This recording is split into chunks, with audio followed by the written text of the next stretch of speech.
श्रावण मासर शेष सोमवार अवसर में बरगढ़ जिला विजयपुर ब्लॉक तालपदर ग्रामर शिव मंदिर रे बोलबम भक्तों भिड़ देखा मिलता। शनिवार सकालू पाइकमाल स्थित पवित्र नृसिंहनाथ मंदिर ठारू जल उठाई काउड़िया माने निरंतर 52 घंटा पदयात्रा करी सोमवार सकाले तालपदर ठारे पहुंची। तालपदर ठारे पहुंची शिवं को सोमवार दिन जल अर्पण करथिले। सकालू सकालू गाँर परिवेश और मंदिर प्रांगण काउड़ियांक भजन ध्वनि रे गुंजी उठिथिला। प्रतिवर्ष परी एही वर्ष मध्य जने समाजसेवी किंबा शिक्षाविद को सम्मानित कराजिबा पई निष्पत्ति होइतिला। एही दिन उच्च विद्यालयर प्रधान शिक्षक श्री वीरेंद्र कुमार प्रधान को विदाय सम्मान दिया जायतिला।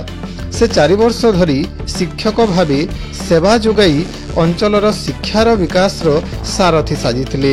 सेहीपरि श्री छिन्नू प्रधान को 28 वर्ष धरी तालपदर बोलबम भक्तों को सेवा देइथिबा जोगु सम्मानित करा जायतिला। सत्यप्रकाश प्रधान और बोलबम भक्तों सहयोग रे अन्नभोग व्यवस्था करा जायतिला।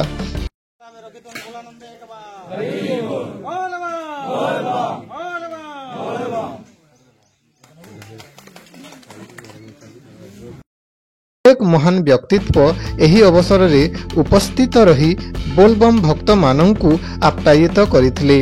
एही कार्यक्रम रे उपस्थित थिले तालपदर हाईस्कूल शिक्षक और शिक्षयित्री, राजस्व निरीक्षक और तांकर कर्मचारी वृंद, तालपदर यूनियन बैंक रो शाखा परिचालक दिव्य महापात्र, तालपदर पंचायत उच्च माध्यमिक विद्यालय रो अध्यक्ष श्रीमान पंचानन मिश्र।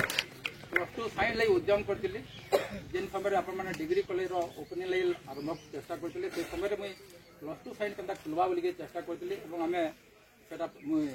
रेकमेंड कर पठे जे 126 सदस्य पदे निश्चित भाव